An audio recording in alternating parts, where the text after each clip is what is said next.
Okay, today we're going to do a little step-by-step painting. I've got a few of these lined up, and the purpose is just for us to get more comfortable with the watercolor as we go through the process and get a little bit more confidence built up. So when you're ready to create your own paintings, you'll be able to. So this one that we're doing today is a lotus flower, as you can see here.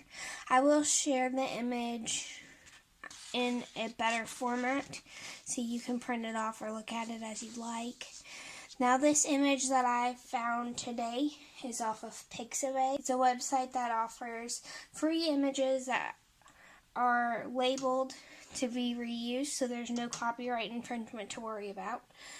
So the first thing we're going to do is get our paintbrush real nice and wet. Now, this is a little piece of paper. As you can see, you can do yours whatever size you would like. I'm just doing it as a little one because it's the paper that I have. So I'm going to go ahead and use this same color scheme that this photograph is using, just to make it convenient. You can use whatever colors you'd like. So the first thing we want to do is take note of our lightest colors. So that would be the white areas. And the reason we want to take note of that is because with watercolor, you can always get darker, but it's harder to get lighter. So I like to start with the lighter colors and gradually get darker as we go. So I'm going to start with this flower. Now I'm not going to do the background exactly like this background is. I'm just going to kind of color it in with green if I do anything. I might leave it blank. We'll see what it looks like. Okay, so the first thing I'm going to do is get some of my red here. And as you can see, I'm going to use the wet on dry concept that we talked about before. So I'm getting a puddle here, a good amount of water. And as you'll notice, this red is quite a bit darker than that pink. So I'm just going to add a little bit more water. The more water, the lighter it will be. Now you can get some white watercolor paint if you would like, and add some white to it to actually make a lighter pink. I prefer not to use white because it makes the color more muted, and I like the bright colors. But it's really up to you. You can do whatever you like. So I've got a nice little puddle here with a good amount of pigment in it, and I'm just going to go for it. Now as you can see, I did draw out my picture ahead of time. I would recommend doing this. It just gives you a better idea. That way you don't end up with a flower that goes completely off the page, or maybe you want to incorporate this little flower but now you don't have room, so it kind of helps prevent those problems. So I like to do that ahead of time. But I do just make sure to do the big basic shapes. I did them a little bit darker on here than I normally would, so you can see it in the video. But just do the basic shapes, you don't have to get into detail. So since I have my paint loaded pretty heavily on here, I'm going to go ahead and start off with the darker spots of this flower, just to make sure I don't accidentally get those other areas too dark. And anytime I want to make it lighter, I can add water and do a wet on wet texture. Now you will notice this paper is going to become kind of transparent as I use it and it gets wet. This is not very high quality paper. It's just some scraps of watercolor paper that I had laying around. So your paper probably won't do that. But if you're wondering why mine is, that's why. It's just some low quality paper. Because this is just for practice. So I'm not real concerned about it. So I left this area pretty light. And as you can see, it's gradually getting darker. Now the flower picture has a dark line on this end, so I'm going to go ahead and get quite a bit of pigment from this pretty red. Go right along the edge. And now since that area is wet, it'll start to create that pooling from the wet on wet. And I'm going to go ahead and add a little bit more here. That's not how our picture has it, but that's how I want it. And this is my little painting, so I'm doing it the way I want. You can do it however you want. There we go. Alright, I say that petal is pretty good for now. So I'm going to move on to the next one. I'm going to do the same thing. Do the dark areas first. Now you do want to make sure that you remember anytime you touch your brush to an area that's already wet, you're going to have a seeping effect. So if that's what you want, go for it. If not, then you're going to want to stop, let it dry, and come back. There's going to be a lot of that with watercolor painting. You just kind of get used to it after a while. You can also use a hair dryer to speed it up if you want, but just make sure not to put it on too high or your paper might blow off of your board. So now I did that dark section, and most of this petal is white, and I think I'm going to leave it that way. I'm just going to take some water and touch it to the dark areas and allow it to pool a little bit. So I'm not adding much paint here. Okay, you might notice that there was a jump in our video there, and that's because I had some slight technical difficulties, but we're back.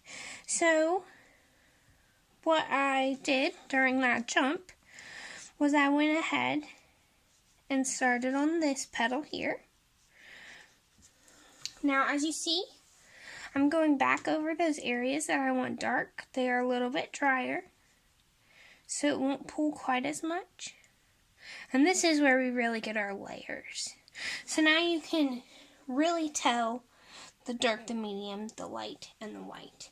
Now I always try to have at least 4 values in every section of my painting. So I have a white, a light, a medium, and a dark.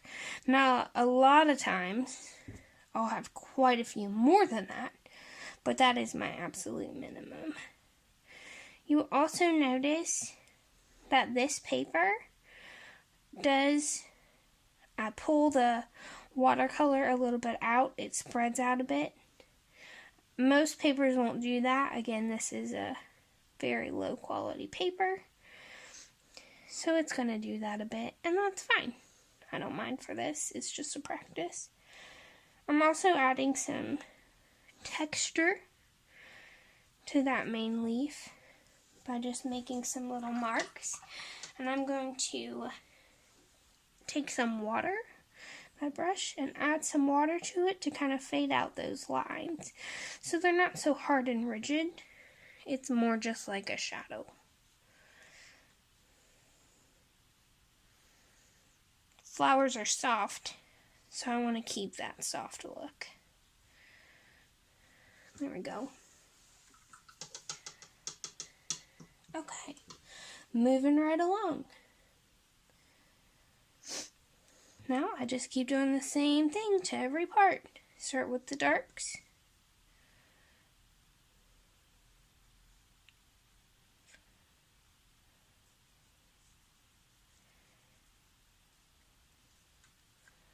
And now I'm going to add water to fill in those lighter areas.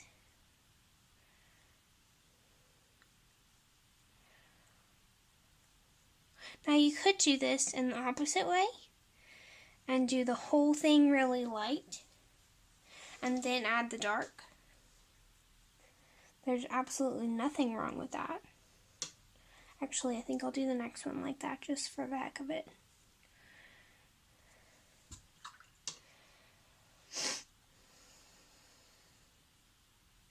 So as you see, got all this light. Now I am leaving a space right here for multiple reasons. One is that this area is wet and that area is wet. If they touch, then this dark pink is going to spread up through that flower petal. And I don't want that for that flower petal. The other reason is on the painting, on the actual photograph, there's a highlight in that area. And I'm going to keep that. Okay, Now I'm going in with the darker. See, it works the same way. It's just the opposite of what I had before. Whatever you feel is easier is fine.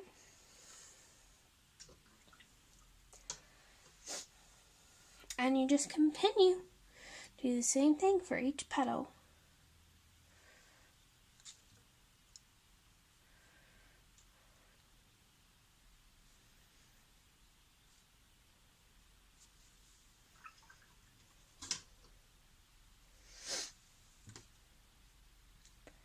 Add some water in here.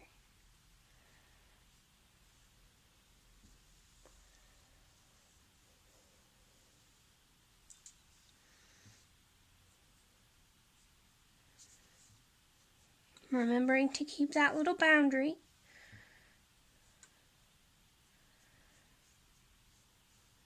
You don't want that color to spread where it's not wanted. There we go.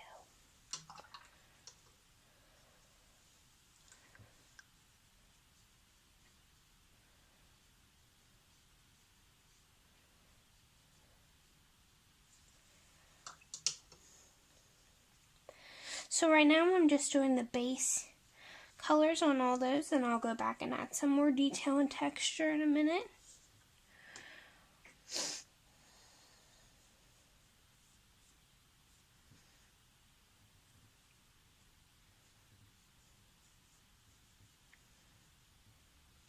Another way you can keep brush strokes gone is by making little swirls if you don't want any brush strokes. So now we're starting to see some green. So I'm going to take a little blue and yellow and make a green color. And I'm just going to drop it in here in the areas where it needs to be. Again, I'm using this photo as a reference, but it's your own little painting, so you can do it however you'd like.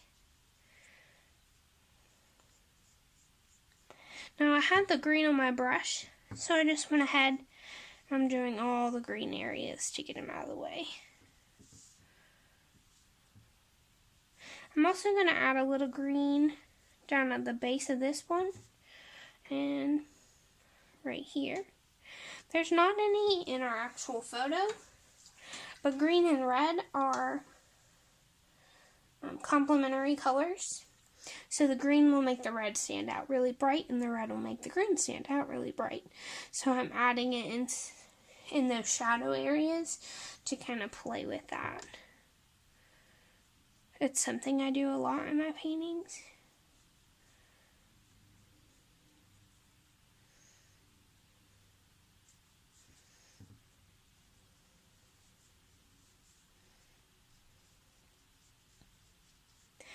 Now, if you're thinking, oh my gosh, Olivia, you're making this look really easy and I'm having a tough time, don't worry, it's okay. It took me a long time to get even almost comfortable with watercolors. They like to do their own thing, and sometimes it takes a long time to learn how they work. But that's what these little paintings are for, is for that practice. So when you are ready to do, when you do want to do a big painting on your own, you're ready.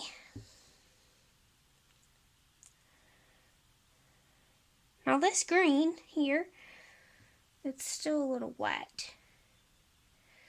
So I'm mixing those red colors and the green colors. Okay.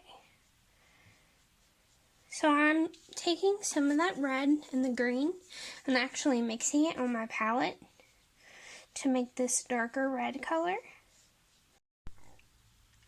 Okay, now we're on the last petal here. I went ahead and added some of these tones and left quite a bit white. I want this one to be mostly white here, so it really stands out. And to help it stand out, I've got just a little bit of water on my brush, and I'm getting a whole lot of pigment.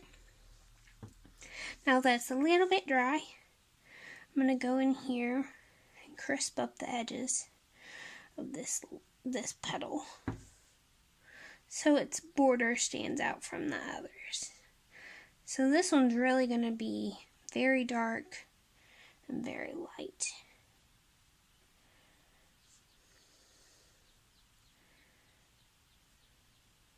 There we go.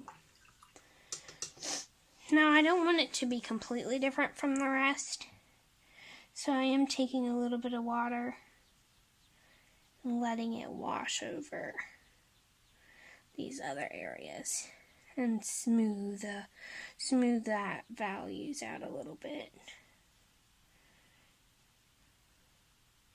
Now I liked the way it was before I did this, but it didn't really fit with the rest of the flower. These areas over here have such a slow, gradual fading. So if these ones were hugely contrast, then it would look funny. There we go. Now you can do that same thing with all the rest and just sharpen up any areas that need it. That's going to be a lot of watercolor painting too, is going into the area over and over and over again, because you are starting light and gradually getting darker.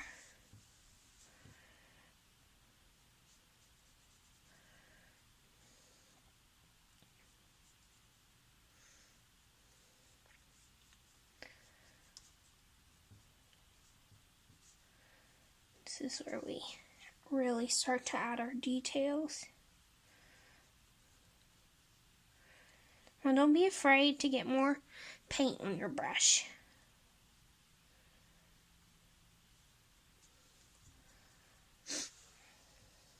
Or more water on your brush for that matter. You don't want it to get too dry, or you're going to get that dry brush on dry paper effect that we talked about before. It might look a little weird on your painting, depending on, what you're painting and if you need it.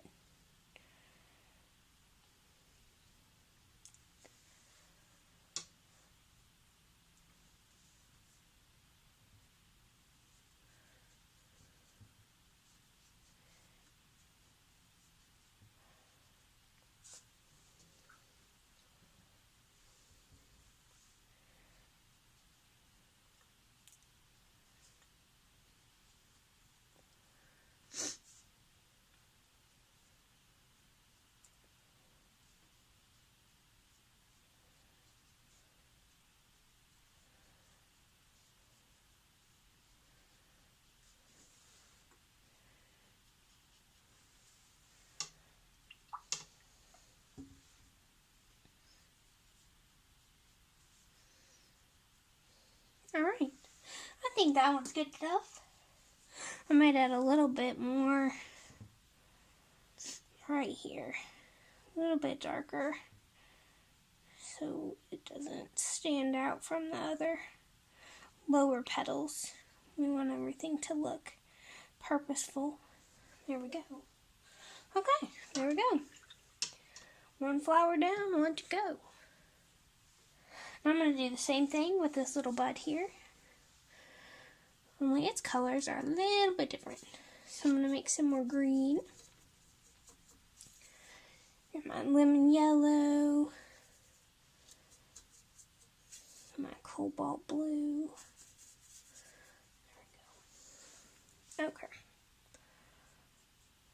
I'm going to start with the green. Same way we did before. Just adding in these really dark parts.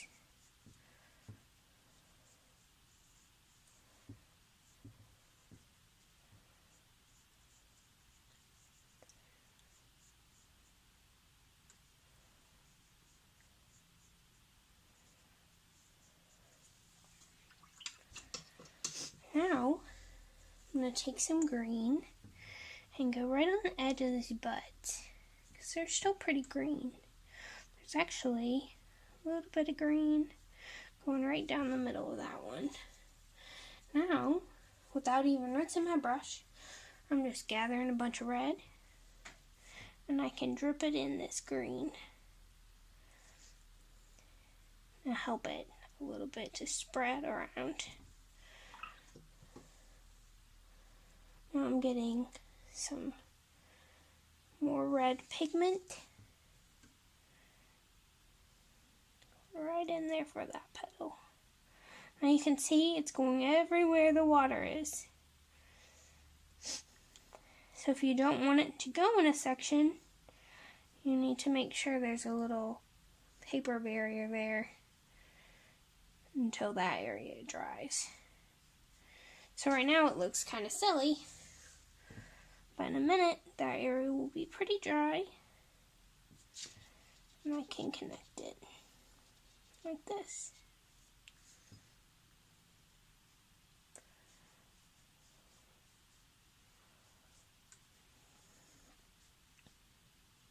I'm going to take this red and flow it up a little bit in this green area. Now you'll notice that this bud is not like the picture very much as far as the color goes, and that's okay. I wanted it to stand out a little bit from the background, you know, if we do a background. I'm going to put some red in here and these green leaves. Well, actually, I think those will be petals when they grow up. There we go. Right now, I just need some green for the stem.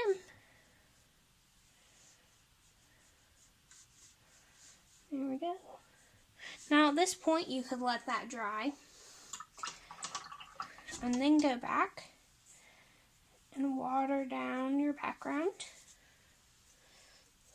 and make some green and do a wet on wet background like this. The only thing you want to keep in mind if you choose to do that is the areas that are next to the green. You're going to want to make those areas have a darker green background, or even a kind of bluish background, so that the green still stands out. Now I'm not going to do this whole page because, as I stated, this is little paper, it's really thin, and if I do the whole thing, the paper is just going to start to fall apart because this is just really, it's scrap paper pretty much.